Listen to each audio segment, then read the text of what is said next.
guys, it's Randy. So I made a video earlier about rheumatoid arthritis and mental health, and I talked about depression.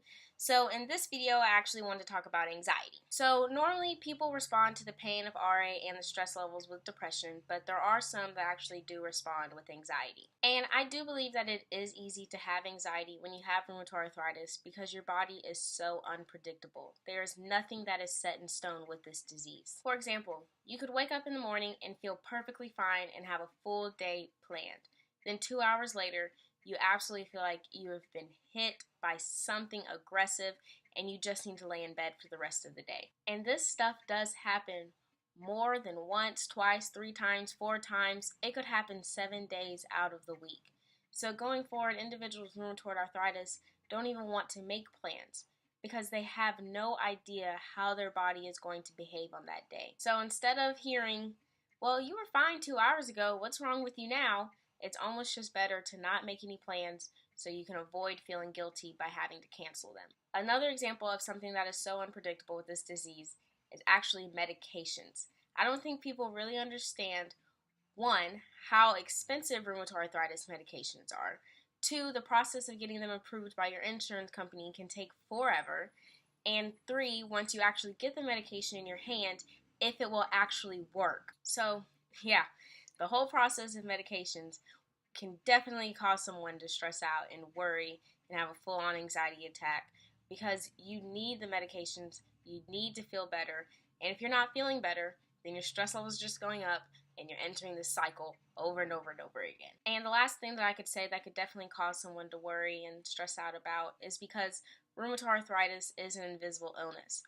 People with rheumatoid arthritis do not look like they have anything wrong with them.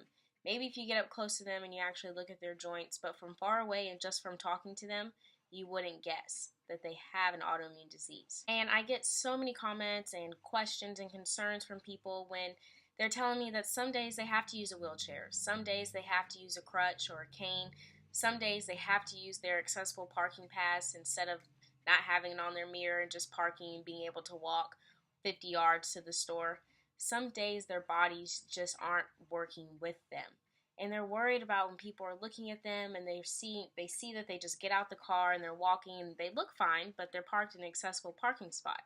Or yesterday you were in a wheelchair, but today you're not.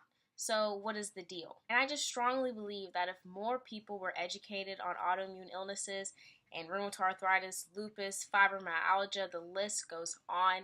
If more people were educated, then less individuals with these chronic illnesses would be so worried about what others are thinking. And this honestly goes for everything and for everyone. Before we judge or make a statement or say something or think something about someone, we need to understand that everyone has a story.